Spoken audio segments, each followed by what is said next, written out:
Hi, everybody. Welcome back. Kristen and I are so excited to be joined today by a new friend, an old friend, a colleague, and really just a really significant voice and person in the field, Dr. George James. Thank you so much for joining us. Would you like to introduce yourself to folks?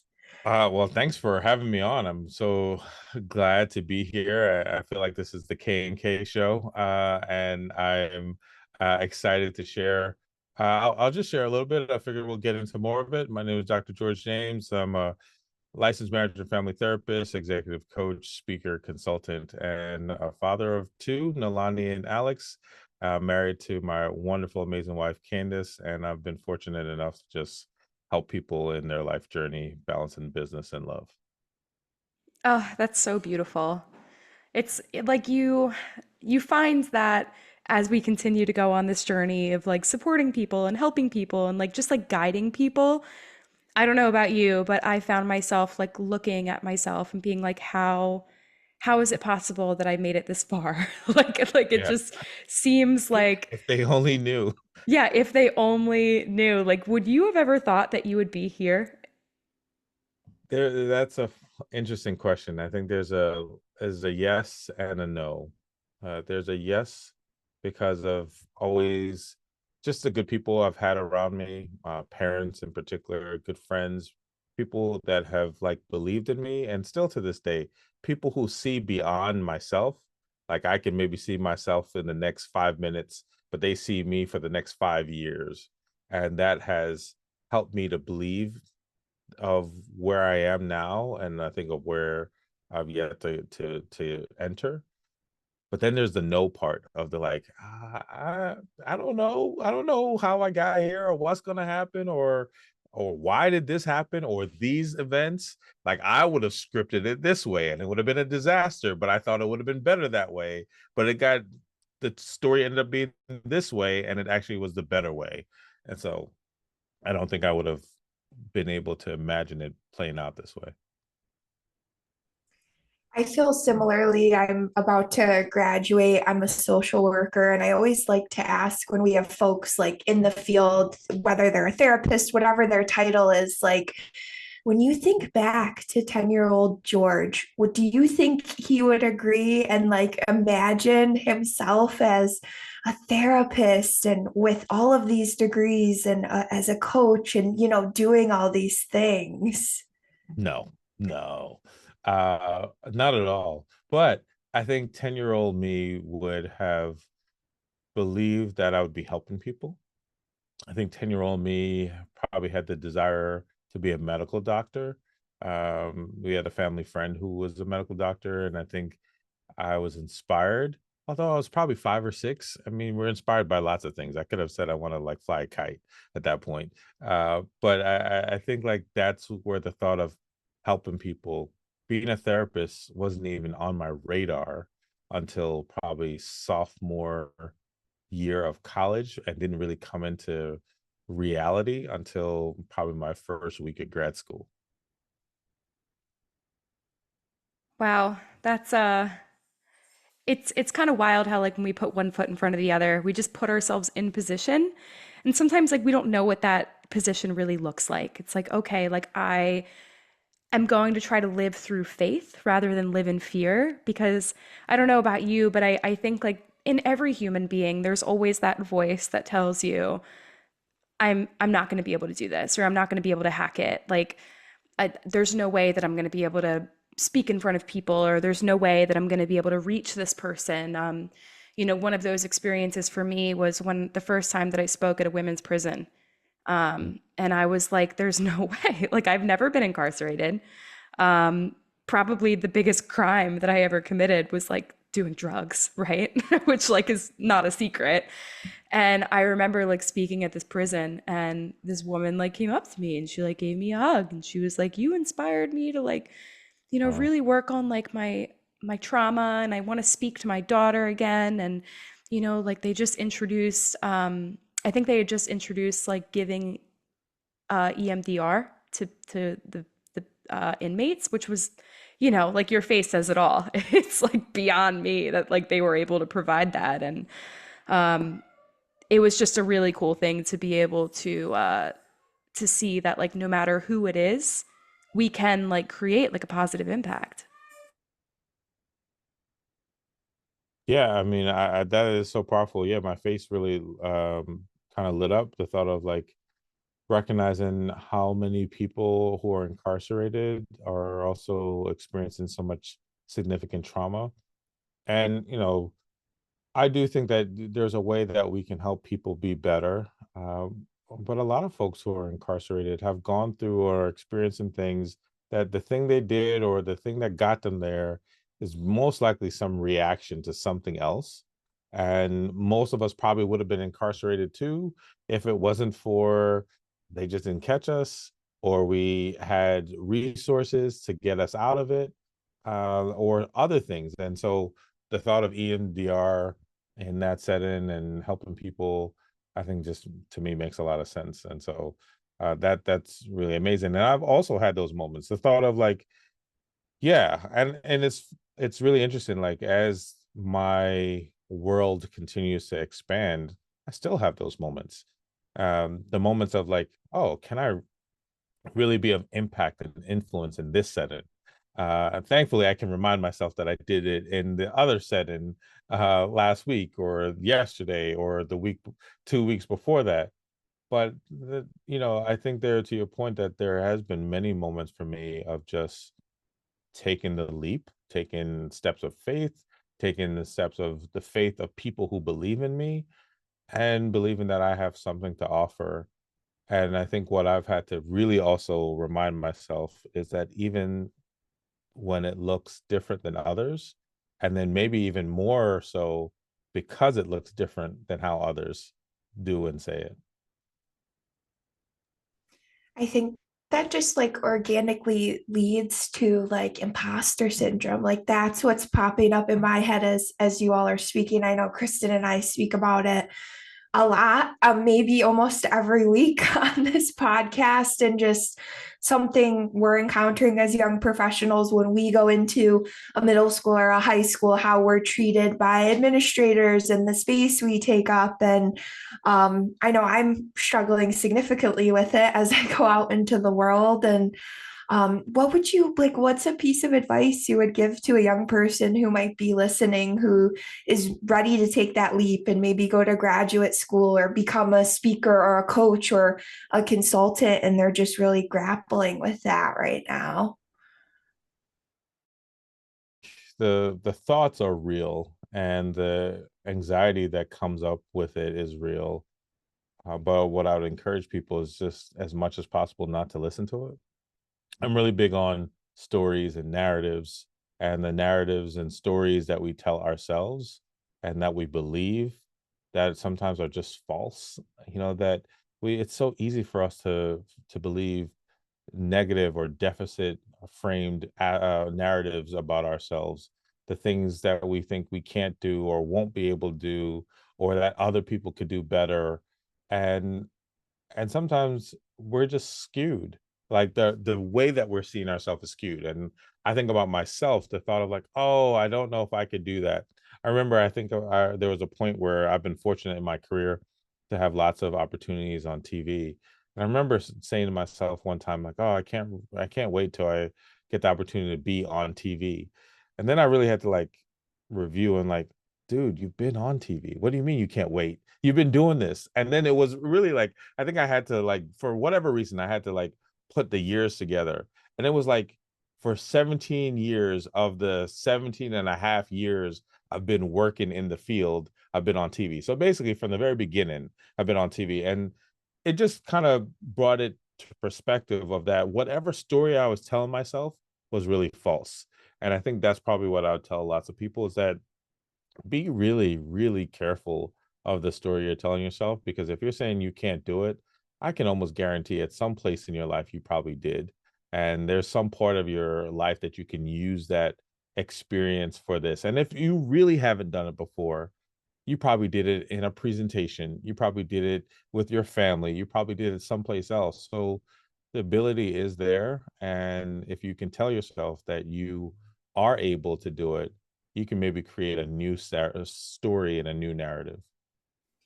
Yeah, I mean, just being like a storyteller in general, like I believe everybody has the opportunity and ability to storytell. And, it is like a skill set. And it all starts with like how we speak to ourselves. Like if I told myself, you're never going to speak on a stage, you're never going to speak at a college, you're never going to be able to help somebody, like I would never have been able to walking into the building at Minding Your Mind in Ardmore and like do the mock presentation in front of like the execs. Like it would have been impossible. I would have just left.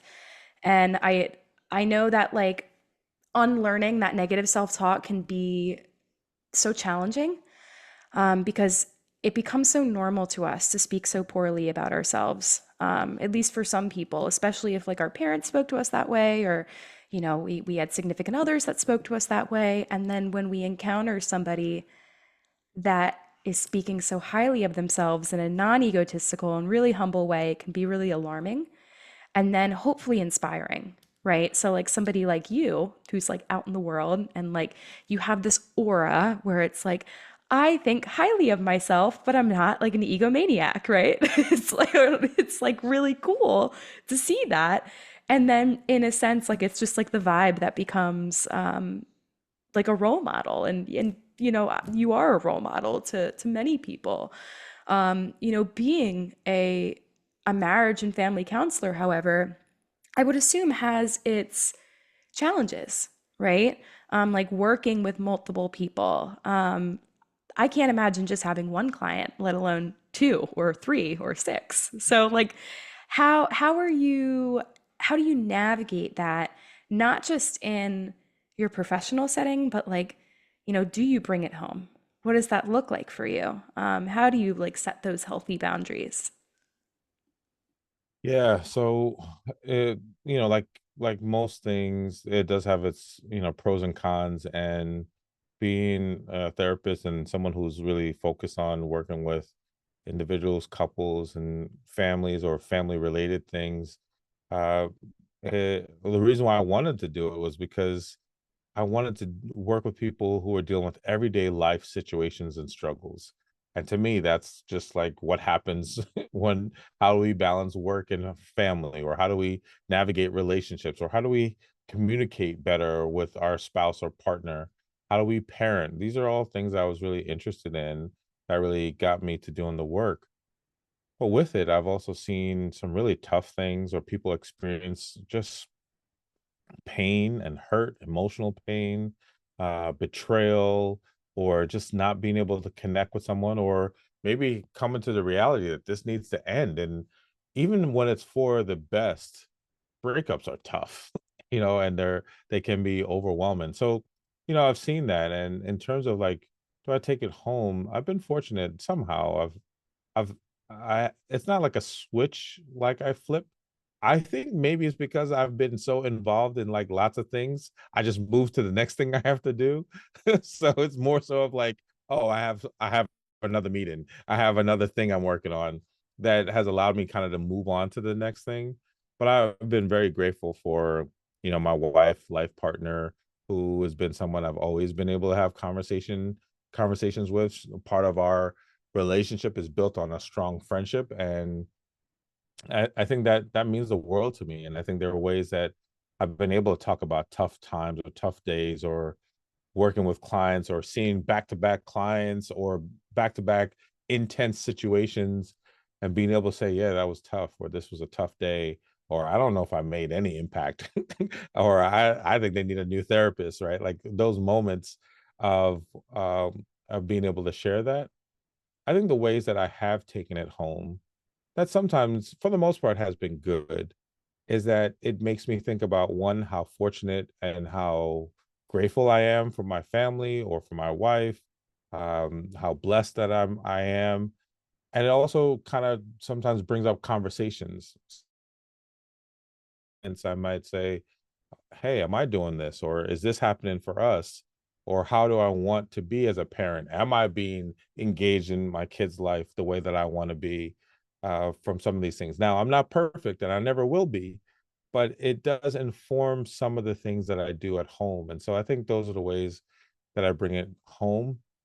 And occasionally there might be a situation that has gotten me to the place of feeling like just really kind of overwhelmed and just needed to take a break or take some time, which I've been fortunate to practice. It's big, it's a big thing in my life. Probably every 5 or 6 weeks, I'm trying to take some time off or getaway. I just got back from a getaway, which Yeah, I I'm was about to grateful say, for. I see you on vacation. I love those Yeah. pictures. Yeah, and so those things have really been helpful. Vacations, getaways, breaks, time with friends, time with my family. Those things kind of help for it not to be too too serious or internalized too much. I'm so glad, like you emphasized, we wear a lot of help hats. Like as helping professionals, we wear a lot of hats. We're parents, we're spouses, we're partners, we're neighbors, we're siblings. And Kristen and I feel like talk a lot about like trends or topics or like the high level kind of, I guess, observations that we make when we go into schools or workplaces to speak, or I work in a school and what I hear day to day from students and young people and caregivers. And I always love to ask our guests, like, what are you seeing out in the field as like some of the biggest needs or challenges within the groups and populations that you're working with? I mean, you wear so many different hats. I'm sure you're seeing so much out there, but yeah, what are you seeing? Yeah, no, thank you. I think like what I see come up a lot recently is recognizing that our young folks are dealing with just a lot. And it's these two sides, right? So I see a lot of articles, a lot of media segments, a lot of conversations around, wow, our young folks are dealing with so much mental health challenges. And I often say that it's probably two-sided. One, our young folks are so brave that they are sharing more of their journey in a way that I didn't growing up, and others around me and those older than me definitely didn't. And so there's a level of bravery of saying, oh, this is what we're experiencing. And that might have been what I experienced, but just didn't talk about it. And then there is a level of, there's also a lot that they're going through and experiencing that it needs to be talked about and highlighted. So I think that's one of those trends of like recognizing the increase in mental health um, needs, awareness. And I think the kind of, even though we're on a whole other side of it, there's still an impact of the pandemic and what that's done for folks, and that we're seeing it like, now 4 years later from when the time of the shutdown, and what people are having to go through. People who didn't graduate or didn't have a formal graduation are now maybe in a situation, and there's these life events and life situations where some people might not get a graduation for various reasons. So just even thinking about things like that have been some of those trends.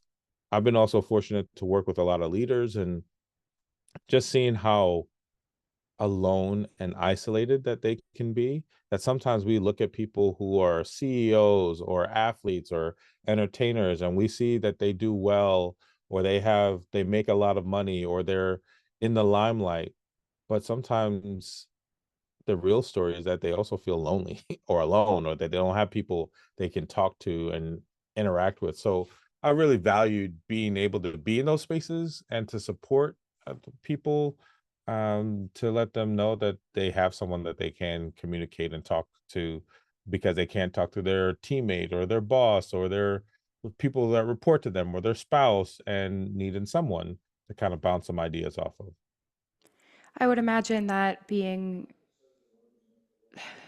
like highly, in like a high position of power, being an athlete or being a celebrity, regardless of like what you do, that there's this expectation that they have to be perfect. And I believe like social media perpetrates that. Like it's like, okay, like you have to put your best side out there, and you can't let anybody know what's going on. And it's not necessarily that's outwardly expressed, but that's kind of like the expectation that this person cannot, anything that they do can be like scrutinized. And that's kind of why like I give celebrities that like go to rehab or like get treatment or get therapy, I'm like, that's amazing, because like if they Yeah. can do it, we can do it. And it's like leading by example. And I also think it like normalizes it. Granted, like we don't just want one celebrity to be like the token celebrity of like, oh, they're the one that like really got messed up and here they are, right? But something that I heard recently is there was a child that was talking to me at work and they said that talking about trauma has become normalized and that more people have trauma than we think because the definition of trauma is changing. Like we always, at least like when I grew up, like, I looked at, for instance, like 9/11, right? And that was trauma. But an emotionally neglectful parent is not trauma. So and it is, right? So it's like, I'm sure the changes of perspective, like when meeting with a client or meeting with a person, like they talk about something and it's like, wait a second, like that maybe wasn't as normal as you thought it was. So it's just fascinating, like the different perspectives that we have. No, yeah. And, I think that as people, like what used to be like, okay, this only happens in therapy, or this conversations only happen in therapy, thoughts about trauma only come up in therapy, is more a part of our everyday conversation, from social to TV to recess to like lots of different ways, right? Where it's coming up. And I think like that's really good. And I was talking to somebody about this earlier, and I think that's also why there needs to be more conversations like this, or more folks who are also helping to shape some of that, because not everything that people are talking about is trauma. For instance, right? Someone might say, "Oh, I didn't eat my French fries today. I'm so traumatized by that." Okay, there's some people who have gone through some things that is more than you not getting your French fry today. Now, I'm not talking about people who are not getting food, or people who are homeless or malnourished. I'm talking about people who just, I didn't get the choice I wanted today, right? That's specific, where people can sometimes use words that are like, that's not kind of what we're talking about here. Right. And so I think, like, to your point of, we've had to expand and let more people in to say like, yeah, what you experienced was traumatic. And then also help guide folks to say, no, let's maybe you're disappointed, maybe you're hurt. I don't know if that's traumatic.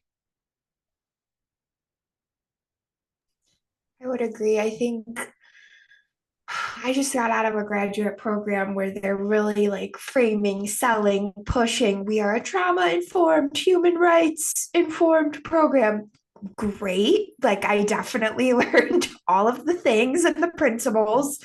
But then when it comes to real time scenarios, real time crisis management, when you're in a room with a parent and a child and they're just disclosing and sharing their stories, and you're like, well, that's just a buzzword right now because what they're explaining is so subjective. And I'm just here to really be a shoulder and a person and a coach and a guide for them to help themselves. And I think when I say the word trauma in front of rooms of like administrators, they quiver. They're like, oh, they're waiting for like the blowback. And they're like, Kelly, can we use the word challenging instead? Could we say challenging situation? And I'm like, no, we can't, because this is what it is.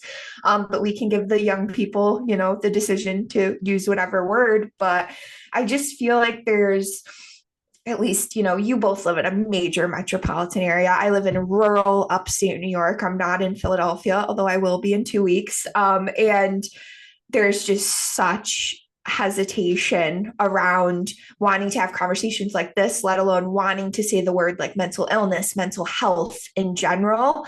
And I guess I'm just curious, like, how do you navigate those situations and scenarios that happen on a daily, maybe even like every few hours in this line of work that we're in when we, clock into work for the day? But how do you navigate those? I feel so burned out on a regular basis just from trying to not push folks, but yeah, maybe a little bit.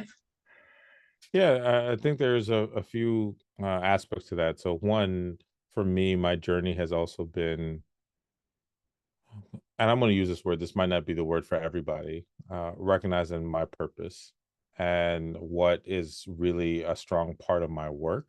And I think a strong part of my work is being able to bring mental health and mental wellness into other spaces.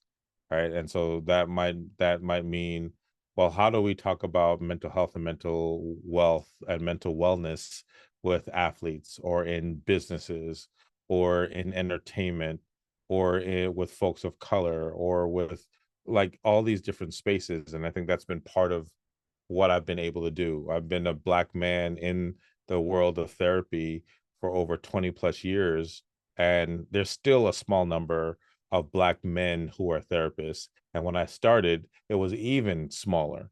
And so, much less to be able to talk about mental health in sports or mental health in business or things that just, it's still new. And I think I've been fortunate to be a part of that process. And not that I'm the only one, but I feel like I've been able to do some of that.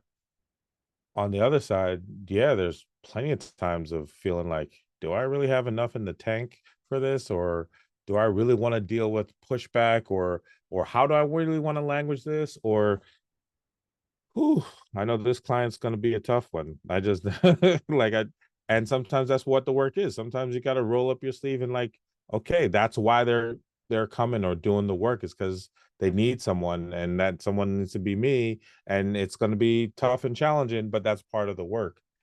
And then that goes back to, well, what am I doing to make sure that I also have some space for myself that I can enjoy? And like I said, we just got back. My wife and I were in Turks and Caicos, and we had a great few days, and we just chilled and just really did nothing. And that's really awesome. And then I have other trips and getaways and breaks. And I also try to add on to some of the work opportunities. And I think, you both, would probably do this too. If I have an opportunity to go to New York to do some work, I'm also going to try to hang out and do some other things. I'm going to meet up with some friends. I'm going to, go see something. So I'm also going to try to have fun in the middle of the things that I have to do. And I think that helps to me go, keep me going and keep me from like the ultimate like burnout. Like, all right, tapped out. I'm done. I'm giving up. I'm not at that place, but I definitely see people who get there because it's a lot. It's heavy, and it can be easy if you don't have those things to just say, I don't want to do this anymore. Yeah, I think it's the I love traveling. Love it so much. Love traveling for work because I'm not speaking from 9 to 5, you know? I maybe do like two presentations, 2 hours, maybe a night presentation. But my favorite thing is A, I travel alone, and B, like I love sitting at a table by myself and ordering whatever I want. And like I remember like there was like this really solid dessert. It was like a chocolate chip cookie skillet, and I was like, yeah, I'm gonna get that. Like obviously. And and it was just Of like course. so I would never have done that maybe like 5 years ago. It would have been like, oh, I can't sit by myself. And like most people are not interested in, they're not looking at me and thinking about me. They're thinking about themselves. So it's like everybody is like thinking about themselves, worried that other people are thinking about them. And I don't know. I love the idea, like you said this like a little bit ago, not taking things too seriously. And I think part of the healing process for, at least for me, and I've seen it with like kids that I've worked with, is like having some room for play. And, especially like having some room to play with your partner. Sometimes like things can get really tense and really serious. Like I, by no means, I have no kids. I'm not married. I've been with this man for 3 years and we're redoing our kitchen right now. So fill in the blanks. Like it's stressful. And we have to remind one another there has to be room to Yeah. laugh. Yeah. Because I'm sure like with some couples that you work with, things get too serious too fast and you kind of have to like rein it in.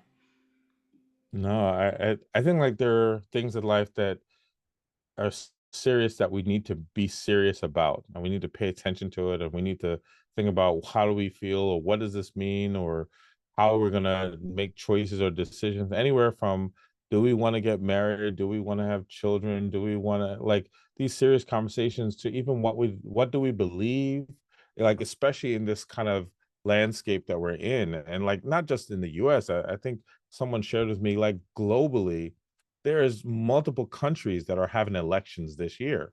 right? Like multiple countries across the world are trying to think about who should lead or what is leadership. So that those are important things. At the same time, it's important to laugh. It's important to have good times. And like my wife and I, like, I'll mess with like you're not the woman I dated. Like you're the woman. Like when we first started dating, we'd go watch movies, and it was action movies because that's what we grew up on, right? Somebody got shot in the first 30 seconds, right? And it was just on some level, it was just one of those action hero movies. Now we're watching Christmas movies. I'm like, what's happened to us? What's Oh going my on? God. and well, that's her. And if I want to watch it, I got to watch some Christmas movies. And I'm like, it's not even Christmas, and we're watching Christmas movies. And that's a part of like transition, and we'll laugh about it, we'll joke about it, but it's also, she will say, well, hey, I know it's predictable. I know what's going to happen. I know the script. I also know there's not going to be no violence, no one's going to be hurt, no trauma. It's a love story in a recipe, and I know what's going to happen. And it makes sense, right? And so even being able to say like, how do we have fun? How do we laugh? How do we take time out? And how do we even recognize what we might need? And maybe it is a Christmas movie in the middle of like March or October or every month for that matter in our family. I think that's just like a good reminder for everybody to really check out. I've been on a lot of job interviews lately, and I'll call Kristen just like exhausted and frustrated of the same questions. But the biggest question being like, Kelly, what are you going to do to take care of yourself at the end of the day after you leave this building? And I'm like, well, I've got an hour commute home. So that's really the decompression. But in full seriousness, like, I appreciate when prospective employers, let alone these massive school districts, are prioritizing that. And I think back to when I interviewed for jobs like 5 years ago, this point right out of undergrad, that was never a question. That was never a question of, what are you going to do to take care of yourself? We work in mental health. What does your self-care look like? What do you enjoy doing outside of this job? And just reinstating that personhood. Like, I'm not just a worker. I'm not just your social worker for 8 hours a day. Like, we are people outside of this work. And I even think and feel like a lot of my students and clients like forget that. Like, we're people too. We have our own mental health struggles too. And um it brings up like the topic of disclosure. Like, I tell Kristen all the time, like, oh, I told a student this about me, or I tried to relate to kind of really build that trust. And I'm just like, I always love to ask folks, like, I'm just curious, like, how you both navigate self-disclosure. I feel like it's like one of the most powerful tools we have right now in this really tough world and tough environment that we're living in, and being vulnerable and showing each other that when we are vulnerable, we can connect and help each other. Yeah, I think that when I first started, self-disclosure was like, you don't do it. That's not something, it's a taboo. And you're making it about yourself, and you really want to be careful of that. And that part of it I still hold on to. If I was to like self-disclose in a way where I'm like, I'm going to take up the whole time and it's going to be about me, or I care about your reaction, or I'm doing all of that, then yeah, I'm making it all about me. But naturally for me, it's easy to kind of self-disclose, right? And I think I try to do it purposely, and some of it is just the world we live in. Like I have this Jamaican flag, it's there, it's in every conversation, every interview, it's just there. I'm self-disclosing. My family's from Jamaica. My parents, grandparents, aunts, uncles, that's important to me, right? There, a picture of my wife and I is on the wall, my kids, right? It's there, right? Like, and so if someone sees me in this format, they will see parts of me that I'm self-disclosing. And then there are stories or conversations that I might bring up if I feel it's appropriate with the client. If I'm speaking or if I'm out, yeah, I'm probably always sharing something that is about my life or someone else. And because I think one, that helps people to realize that I'm normal, I'm a human, I'm not a robot, and that that I can share some parts of me. And I think that it allows me to relate. But once again, if I do that all the time or take up a lot of space doing that with my clients, then I think that might get away from what the point or subject might be. But I'm a real advocate. I tell this to my students that like we're self-disclosing all the time. Whether you want to or not, you're self-disclosing. I just now got to the place where I own it, right? I got a bobblehead in the back. I got like other, like something is saying something about me and people pay attention. Just today, somebody was asking me about that book. I forgot the book was even there, right? So like there's a way that people pay attention to these things and will ask questions. Yeah, people notice a lot more than we think they do, especially when we're like posting. Um, like there was I worked today and there was a kid that, they all put their phones away. It's like part of the rules of the classroom. And instinctively, like I put my phone away too, because I was like, I'm not gonna be like pulling my phone out, like if they aren't allowed to have their phones. And then the second class period, I like pulled my phone out to check an email, and like one of the girls looked at me and was like, oh, she has her phone. And I was like, oh, like, okay, I know that I'm an adult, not a child here, but I want to be like on a similar playing field. And in regards to like disclosure, like I always disclose to kids when it's appropriate, like that I'm a person in recovery.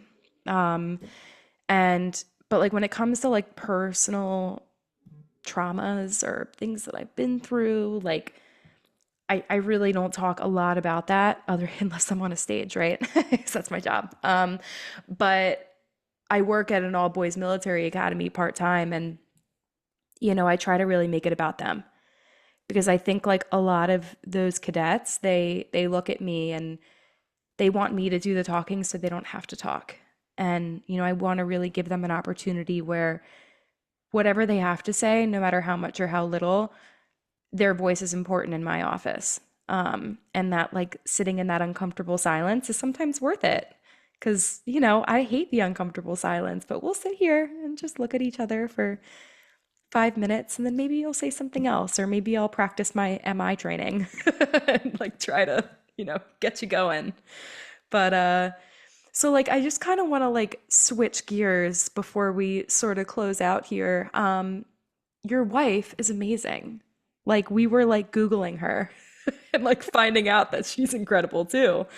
Um, Also love the way that you speak about your wife. Something that I picked up on, like you speak very highly of her. Do you guys work together in your work, or is it separate work, or is it a little bit of both? Yeah, so I do speak highly of her because I think she's awesome and amazing, and I'm grateful for her. And she continues just to make me a better person. And I want people to know that. And I feel fortunate, lucky, blessed, fill in the blank that she's in my life. Had the pleasure of working together. And what's crazy is that I think probably when I was single, I always thought about it would be interesting to have a partner where I could do work or we could do some work together. And we do that in so many ways. We support each other, and she's the director of the public health programs, undergraduate and graduate public health programs at LaSalle, and as well as the chair of the public health and nutrition department. So she does some work, and she's also been someone that I could check in with and helps me to think through different thoughts. And we've been able to do some work together. So just this past in the past month, we hosted our date night event. That came from the point of where I would encourage so many couples to go on a date or start really investing in their relationship. So I decided to create my own date night event with some thoughts that I had. And she now really has been a really great co-host with me. And we speak when we do that event together. We've also done workshops and seminars at different conferences. We hosted our marriage retreat. She does some things for mothers and daughters, and we've been able to do that together. So there's been lots of ways we've been able to work and collaborate together, and I think there's a lot more that we'll be able to do going forward. And so I love that, being able to just work together as a couple and really embody the things. And yeah, there's things like I don't always agree with what she says, or she doesn't agree with none of the things I say. No, but we find a way to really work together, and it just always feels better when she's involved. An absolute powerhouse, we were saying before you signed on, and just like definitely role models for folks in your community and folks following you online and watching you on TV and all of the things. And just want to again extend like our deepest gratitude to Dr. George for you joining us today. And before you wrap up, I just want to give you the floor if you want to share with folks where they can keep up with you and your work. If you have anything coming down the pipeline right now that you'd love to share with folks, we'd love to hear about it. Yeah, Kelly and Kristen, thank you so much for just a conversation. I love being able to just share my journey, but also how you both have shared your parts of the journey too, and how there's so many similarities.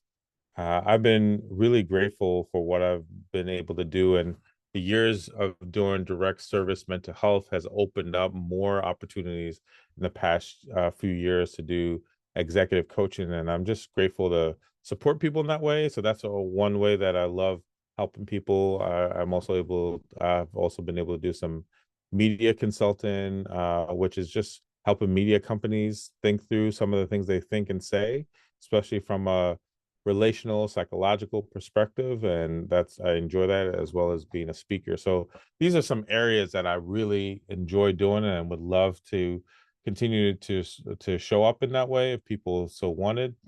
The best ways to reach me is online.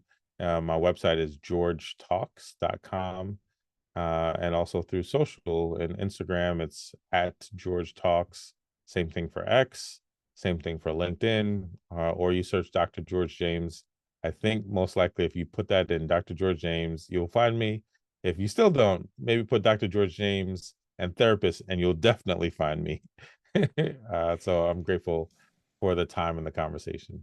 Yes, absolutely. Thank you so, so, so much for the time. And we're just so grateful. So thank you. Thank you. So great. Fantastic.